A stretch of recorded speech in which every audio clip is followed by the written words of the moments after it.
The Israeli Defense Force have released video footage of an airstrike on a media building in Gaza, occupied, among other broadcasters, by a team from Sky News. The video shows various perspectives of the airstrike, first identifying the rooftop of the building and then the impact of the shell. Well, no one was injured in that incident, which the Israelis claim was targeted at Hamas communications equipment on the roof. Well, joining me from Jerusalem is the spokesperson for the Israeli Defense Forces, Avital Leibovich. Avital, good afternoon. Why are you targeting media buildings? Well, we did not target the buildings at all. The journalists were not the targets. But this is a classic case in which Hamas uses civilians as human shields. Hamas chose, out of all the buildings in the Gaza Strip, to choose this building, a media civilian building, to place its electronic infrastructure and communications on the rooftop. We're talking about electronics and communications so the commanders of Hamas can communicate with one another. This is not another culture or opera channel to be broadcasted to the people of Gaza. So you were prepared for the journalists to be collateral damage? We chose the precise munition, the most precise munition. And as the clip showed, the target was on the roof and only that target was hit. The entire building stayed safe. The entire floors were safe. Maybe there were some broken windows as a result of the explosion, but no more than that. The target was the Hamas facility. So what are you saying to journalists that are there reporting on this, on both sides of the border, that you are not safe where you're reporting from? I'm saying this to any civilian in Gaza. Stay away from Hamas sites, stay away from Hamas launchers, stay away from Hamas facilities and buildings. Hamas is a terror organization. We are currently in an operation for defending our country. This is why we are targeting Hamas targets. Therefore, this is my recommendation to the journalists as well as others.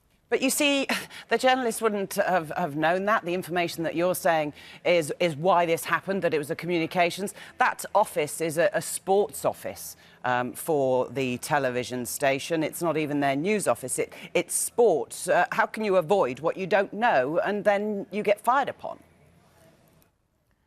The clip shows distinctively. We actually targeted the roof. We did not target an office. We targeted the electronics on the roof. It has nothing to do with any sports department. The electronics are electronics facilities by Hamas. It's used to communicate between different commanders in the Hamas terror organizations. This is not a TV channel, an ordinary TV channel. And this is my message to you here. The media building was taken by Hamas to be used as human shields. They took a civilian building. We see this time after time, year after year. Sometimes it's with civilian buildings. Sometimes it's with families in Gaza. But the strategy is the same, taking civilians, this time journalists, and using them as human shields for terror purposes. OK, Avital, looking at the wider picture, how close are we, do you think, to a ground operation from Israeli forces? The ground operation is still an option. This option is still under consideration. We haven't had a decision as of to operate in the ground, but our soldiers and commanders are ready. They are gathering at the outskirts of the Gaza Strip, and if they'll be called, we're ready for action.